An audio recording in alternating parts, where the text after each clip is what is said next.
Hi guys, কেমন আছো তোমরা সবাই? আশা করি সবাই ভালো আছো।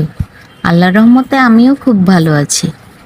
আজকে তোমাদের জন্য লোভনীয় একটা রেসিপি নিয়ে আসলাম। সেটা হচ্ছে সরিষা ইলিশ। সরিষা ইলিশ কার না অপছন্দের? আর আমাদের বাসায় সরিষা ইলিশ রান্না হলে তো সবাই চেটে পুটে ভাত খায়। এই জন্য আমি সরিষাগুলো আগে ভিজিয়ে রেখেছি, কেননা সরিষাতে খুব ময়লা থাকে। একটু ভিজিয়ে রাখলে ময়লাগুলো নিচে জমে যায়, সেক্ষেত্রে ময়লাগুলো ক্লিন করতে একটু সুবিধা হয়। এদিকে মাছগুলো কেটে নিচ্ছি। মাছটা খুব বড় ছিল, আর সরিষা ইলিশ রান্না করার জন্য বড় মাছটাই পারফেক্ট হয়, ছোটগুলো ভেঙে যাওয়ার সম্ভাবনা থাকে। এদিকে মাছগুলো ধোয়া শেষ। এখন সরিষাটা ব্লেন্ড করে নেব।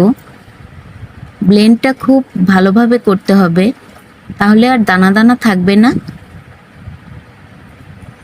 এদিকে চুলাতে আমি কড়াইতে তেল দিয়ে পেঁয়াজ, কাঁচামরিচ, লবণ, হলুদের গুঁড়ো, ধনিয়া গুঁড়ো,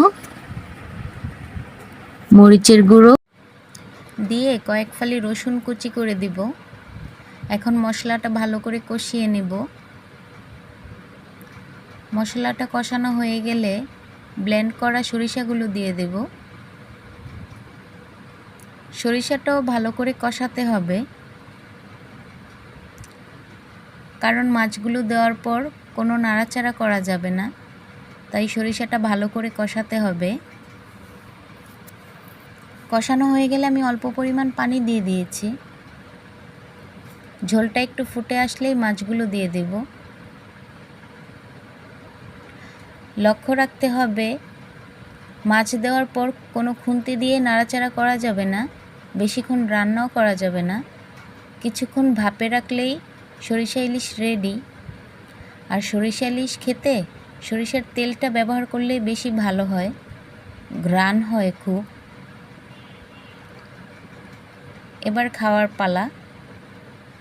আজকে বাসায় কচুর মুখী ভাজা করা হয়েছে, কচু শাক ইলিশ মাছ দিয়ে রান্না করা হয়েছে, আর সাথে তো সরিষা ইলিশ আছেই। কচুগুলো খুব মিষ্টি ছিল, ভাজাটাও খুব মজা হয়েছে, শাকটাও খুব মজা হয়েছে। আর সরিষা ইলিশের কথা কি বলবো, ওটার তো তুলনাই হয় না। এভাবে বাসায় সরিষা ইলিশটা ট্রাই করতে পারেন, খেতে কিন্তু খুব মজা হয়। আমার ভিডিওটি ভালো লাগলে লাইক, কমেন্ট এবং শেয়ার করে দিবেন, আর ফলো দিয়ে পাশে থাকবেন। আল্লাহ হাফেজ সবাইকে।